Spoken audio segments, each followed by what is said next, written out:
Sejam todos bem-vindos ao canal Escola Dominical Brasil. Meu nome é Vanderlei Claudiano. Vou mandar um forte abraço aí para quem escreveu aqui uma mensagem, a Sueli Nunes Ribeiro. Ela escreveu o seguinte aqui nos comentários: Bom dia, irmão Vanderlei. Gratidão pelo estudo diário.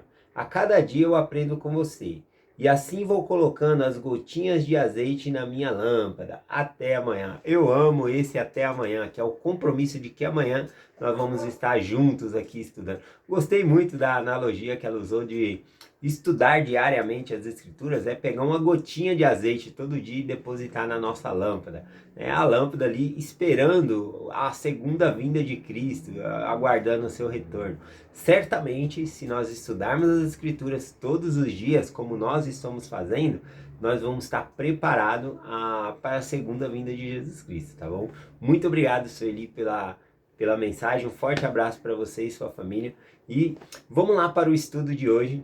Eu vou compartilhar com vocês aqui Êxodo capítulo 20, ainda vou estar falando aqui sobre os 10 mandamentos. Eu vou mencionar agora sobre os mandamentos entre o nosso relacionamento com Deus, tá bom? Então são 10 mandamentos, os 4 primeiros falam do nosso relacionamento com Deus e os outros 6 falam do nosso relacionamento com o nosso próximo, começando ali com a nossa família. Bom, então aqui em Êxodo capítulo 20, versículo 3, diz assim, ó, do 3 em diante: Não terás outros deuses diante de mim, não farás para ti imagem de escultura, nem semelhança alguma do que há em cima no céu, nem embaixo na terra, nem nas águas, nem debaixo da terra. Não te encurvarás a ela, nem a ela servirás, porque eu, Senhor, teu Deus, sou um Deus zeloso. Então ele está falando aqui sobre imagens de escultura. Mas será que o problema é realmente as imagens? Né?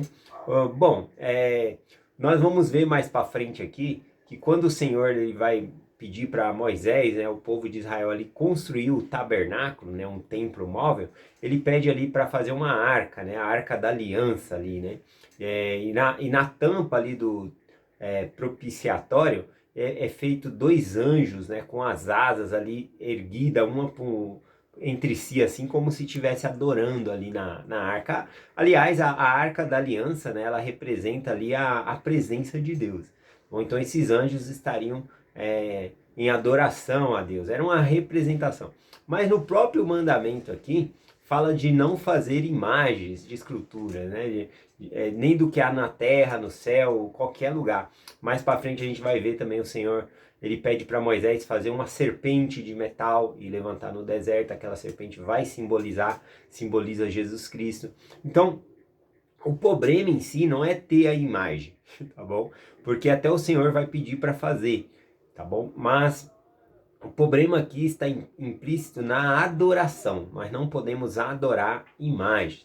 Bom, então seria qualquer imagem. Por exemplo, você tem aí na sua casa um quadro que simboliza ali a crucificação de Jesus Cristo, ou o próprio Jesus Cristo em alguns quadros aí retratado. Isso é uma imagem também. Então a gente pode ter uma imagem e ter bons sentimentos, né? Isso vai lembrar boas coisas para nós, né? Do exemplo de Jesus. Mas nós não podemos nos ajoelhar e adorar imagens, tá bom? Deus não habita, conforme o apóstolo Paulo falou, em tabernáculos feitos por mão de homens.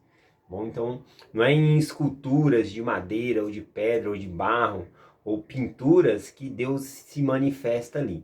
Bom, então não é questão da imagem. Mas aqui a gente vê que ele proíbe essas imagens, que o povo ele era chegado ali numa estatueta, né? Não podia ver uma estatuezinha, uma estátua ali que começava a adorar. Então o problema na verdade é a adoração e não em si a imagem, tá bom? O problema é relacionado à adoração. Senão até mesmo bonecas, né? Bonecas, brinquedos que a gente dá aí para os nossos filhos, também não poderia, porque é uma imagem também, tá bom? O problema é relacionado à adoração, tá bom? Não podemos adorar imagens. Bom, eu gostei bastante do que falou aqui no manual do Vem Segue a respeito de adoração, né? O versículo que eu li aqui, no 3, fala: não terás outros deuses diante de mim. E aqui no manual falou sobre isso, sobre não ter outros deuses diante de Deus. E não somente estátuas, mas está falando que outras coisas também poderiam ser como deuses para nós nesses dias. Eu estava tentando separar uma parte aqui mais importante para compartilhar com vocês, mas tudo é importante aqui, então vou ler rapidinho tá bom? Para nós termos noção. E nem vai precisar eu fazer uma explicação, porque tá tão claro o modo que foi explicado aqui, que eu acho que nem precisa eu fazer algum adendo ou comentário, tá bom? Então aqui tá na parte dos comentários adicional do manual. Diz assim, ó: o presidente Spencer W. Kimball ensinou que há paralelos entre a antiga adoração de imagens e escultura ao comportamento das pessoas hoje em dia. Ele disse: a idolatria é um dos pecados mais graves. Os ídolos modernos e falsos deuses podem assumir formas de roupas, de casas, negócios, máquinas, automóveis, iates e inúmeros outros bens que nos desviam do caminho que conduz à deidade. As coisas tangíveis também prontamente se tornam ídolos, né?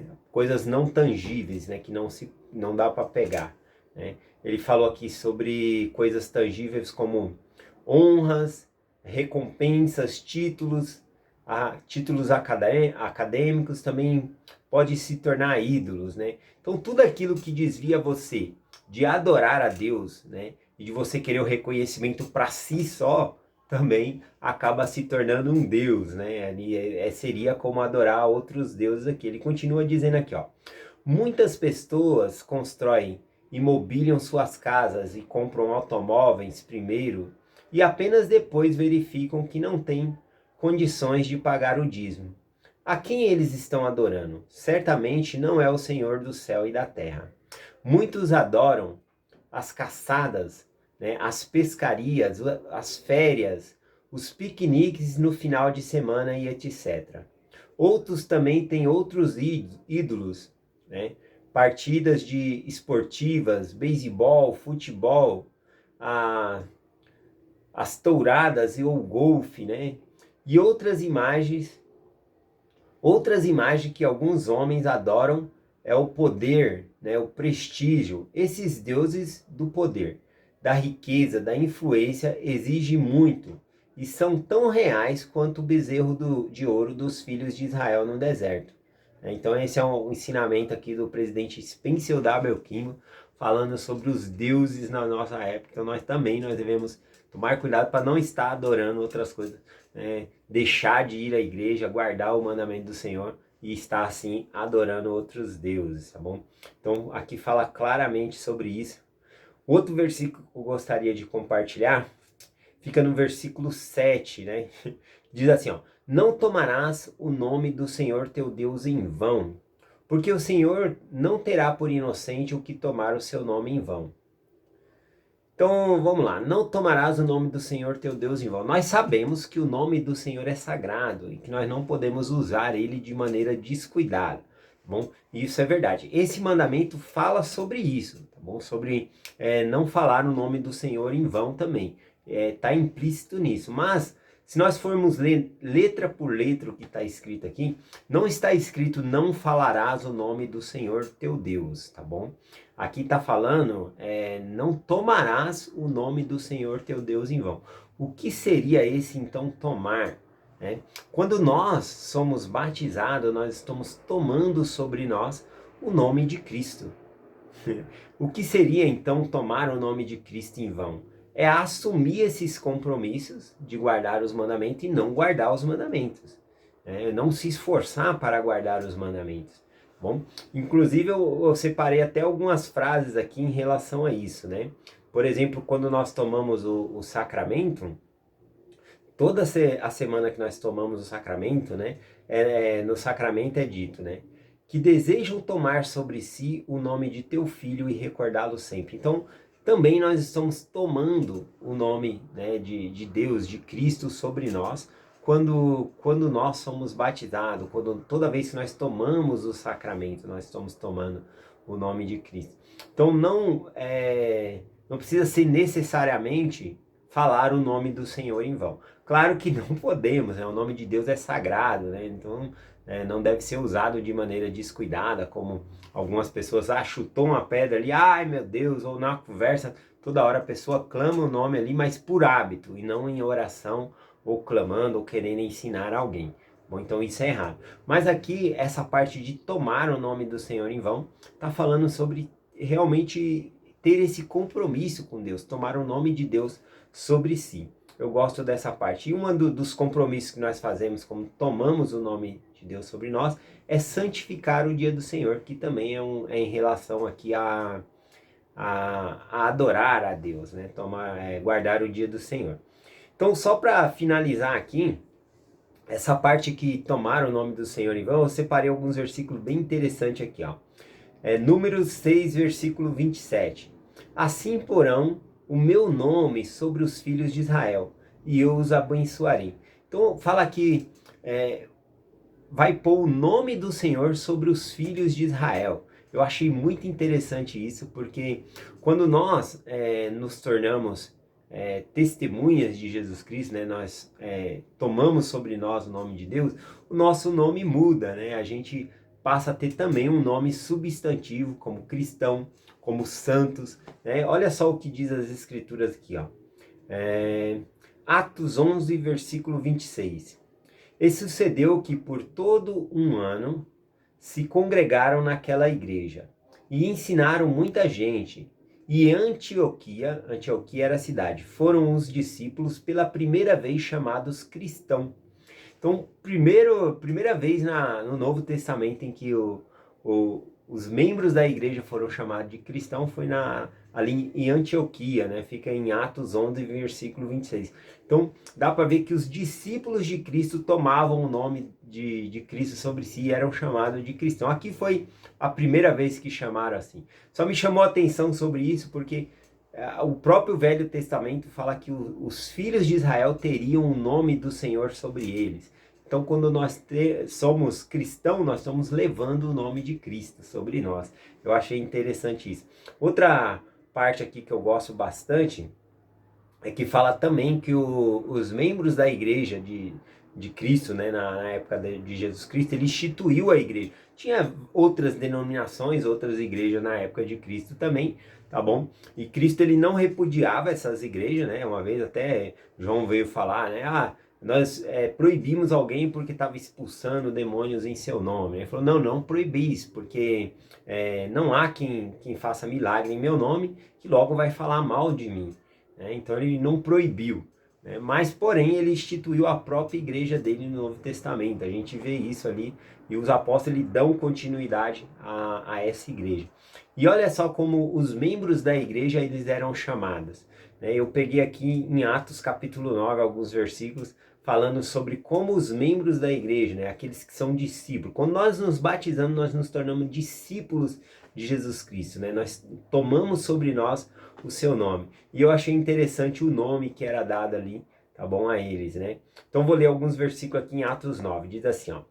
E respondeu Ananias, Senhor, muito tenho ouvido acerca deste homem, quantos males tem feito aos teus santos em Jerusalém. Então ele estava citando aqui sobre Paulo, né? Ananias falando que Paulo, né? O Senhor falou para ele encontrar Saulo de Tarso ali, né? E trazer ele, que ele era um vaso escolhido. E aí Ananias conversando com o Senhor, Senhor, essa pessoa, eu tenho muito ouvido falar sobre ele, e quanto mal ele tem feito aos santos em Jerusalém. Olha só que ele se refere aos membros da igreja como santos. Outro versículo aqui no 9 também, em Atos 9, diz assim, ó. E aconteceu que, passando Pedro por todas as partes, foi também aos santos que habitam em Lida. Olha só, ele foi aos membros da igreja chamados santos, né? O apóstolo Paulo, né, todas as cartas dele ali, quando ele vai começando, ele vai falar aos santos que estão em Coríntios, aos santos que estão em Efésios. Então também é um nome ali que é de Deus, né? Aliás, é Deus de Israel. Então, o santo de Israel. Então, os santos pertencem a Deus. Então, os membros da igreja naquela época, eles não eram perfeitos, mas estavam seguindo a Jesus Cristo, estavam sendo santos também, tá bom? No sentido de não de perfeição, mas que eles buscavam essa perfeição por meio do aperfeiçoamento. O último versículo aqui é o 41 de Atos 9, diz assim: E ele, dando-lhe as mãos, levantou-a e chamou os santos e as viúvas, e apresentou-lhes viva. aqui está falando de um milagre, né, que Pedro fez, e aí então ele mandou chamar os santos, né, os membros da igreja ali, após ele fazer aquele milagre, ele mandou chamar ali, para cuidar, né, da pessoa ali também. Então eu achei muito interessante aqui, que tomar o nome de Deus em vão, seria fazer esses compromissos, né, tomar sobre si o nome de Deus, fazer compromisso, se batizar e não honrar esses compromissos também. Tá bom? Então é esse ensinamento que eu quero compartilhar com vocês hoje. Tá bom? Muito obrigado por todos os dias a gente estar junto aqui estudando as Escrituras. Eu deixo essa mensagem com vocês em nome de Jesus Cristo. Amém. Até amanhã.